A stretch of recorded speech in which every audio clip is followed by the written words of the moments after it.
Rolander. Journey to the Center of the Earth by Jules Verne. Chapter 31. The Sea Monster. Wednesday, August 19th. Fortunately, the wind, which for the present blows with some violence, has allowed us to escape from the scene of the unparalleled and extraordinary struggle. Hans, with his usual imperturbable calm, remained at the helm. My uncle, who for a short time had been withdrawn from his absorbing reveries by the novel incidents of the sea fight, fell back again apparently into a brown study. His eyes were fixed impatiently on the widespread ocean. Our voyage now became monotonous and uniform. Dull as it has become, I have no desire to have it broken by any repetition of the perils and adventures of yesterday. Thursday, August the 20th. The wind is now north-northeast, and blows very irregularly. It has changed to fitful gusts. The temperature is exceedingly high. We are now progressing at the average rate of about 10 miles and a half per hour. About 12 o'clock a distant sound as of thunder fell upon our ears. I make a note of the fact without even venturing a suggestion as to its cause. It was one continued roar as of a sea falling over mighty rocks.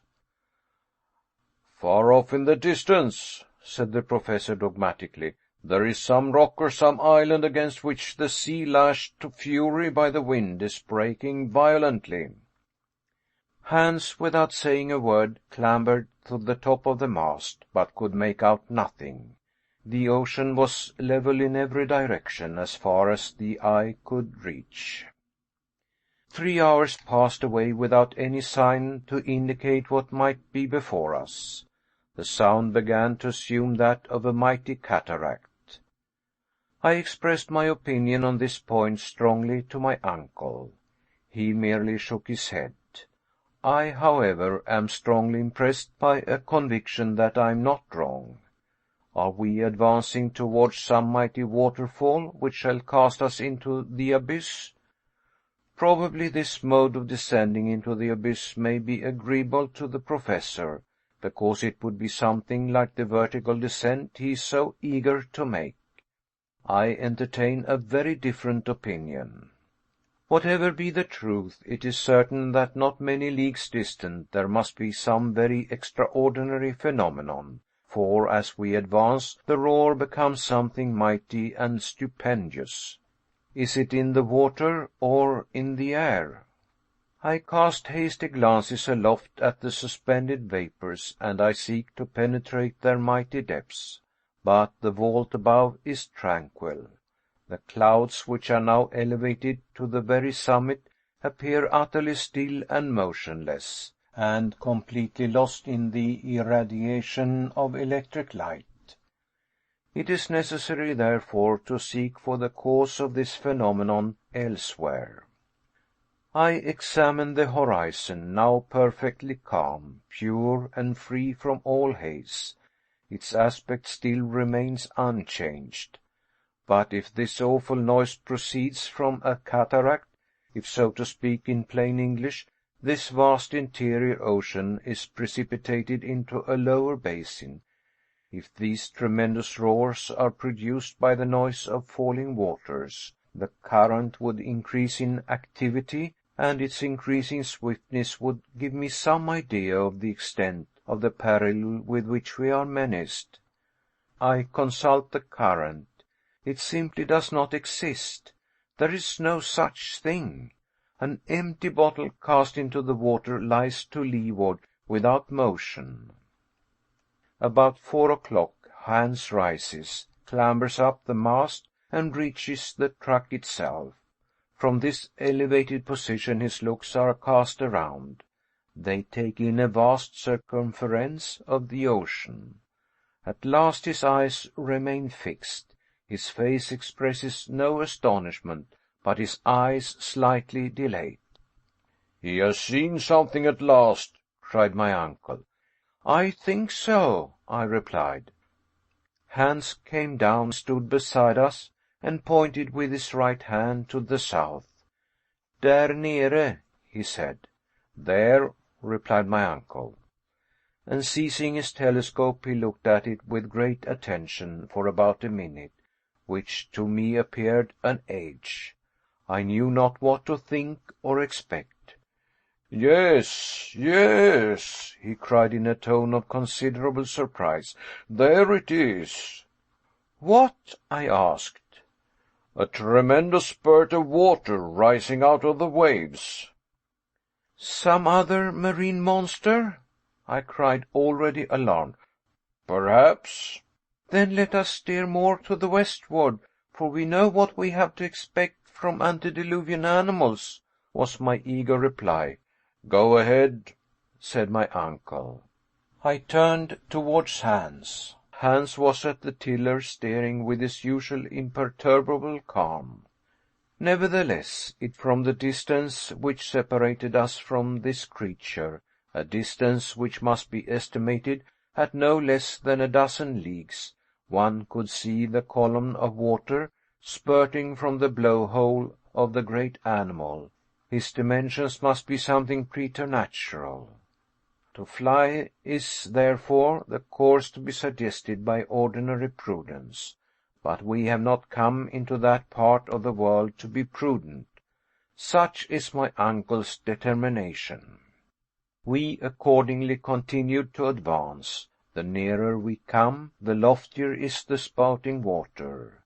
What monster can fill himself with such huge volumes of water, and then unceasingly spout them out in such lofty jets? At 8 o'clock in the evening, reckoning as above ground, where there is day and night, we are not more than 2 leagues from the mighty beast. Its long, black, enormous, mountainous body lies on the top of the water, like an island. But then sailors have been said to have gone ashore on sleeping whales, mistaking them for land. Is it illusion, or is it fear? Its length cannot be less than 1,000 fathoms. What, then, is this Cretaceous monster of which no Cuvier ever thought? It is quite motionless and presents the appearance of sleep. The sea seems unable to lift him upwards. It is rather the waves which break on his huge and gigantic frame. The waterspout, rising to a height of 500 feet, breaks in spray with a dull, sullen roar.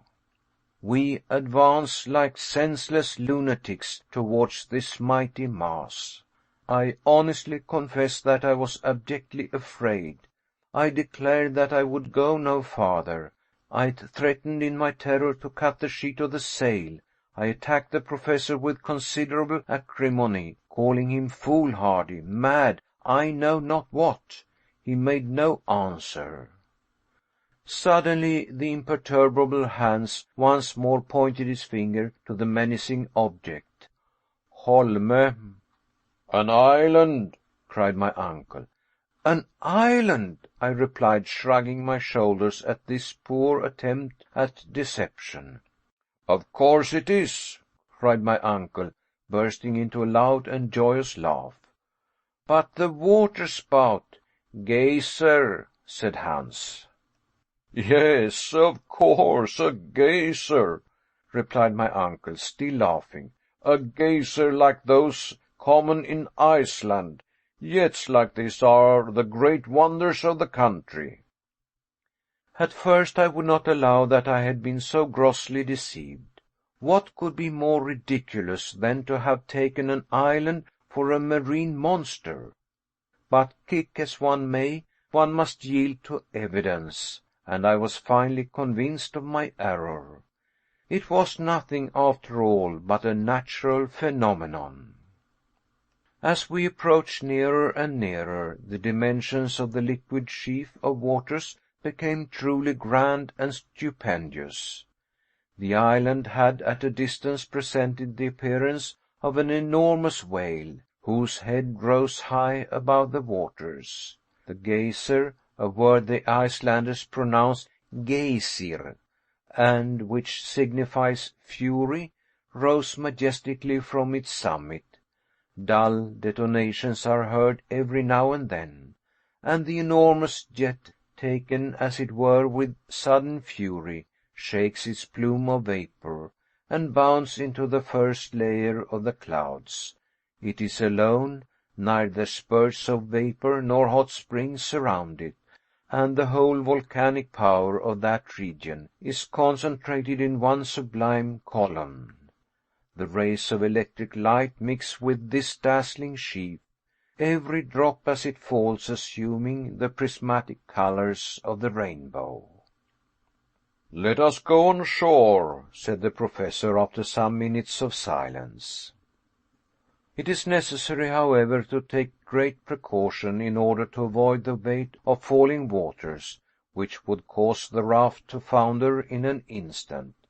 Hans, however, steers admirably and brings us to the other extremity of the island. I was the first to leap on the rock. My uncle followed, while the eider duck hunter remained still like a man above any childish sources of astonishment. We were now walking on granite mixed with silicious sandstone. The soil shivered under our feet like the sides of boilers in which overheated steam is forcibly confined. It is burning. We soon came in sight of the little central basin from which rose the geyser. I plunged a thermometer into the water, which ran bubbling from the center, and it marked a heat of 163 degrees. This water, therefore, came from some place where the heat was intense. This was singularly in contradiction with the theories of Professor Hartwig. I could not help telling him my opinion on the subject. "Well," said he sharply, "and what does this prove against my doctrine?" "Nothing," replied I dryly, seeing that I was running my head against a foregone conclusion. Nevertheless, I am compelled to confess that until now we had been most remarkably fortunate, and that this voyage is being accomplished in most favorable conditions of temperature.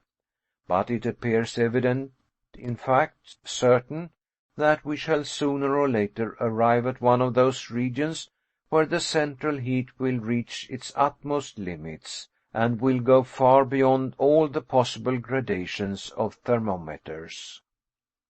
Visions of the Hades of the ancients, believed to be in the center of the earth, floated through my imagination. We shall, however, see what we shall see. That is the professor's favorite phrase now.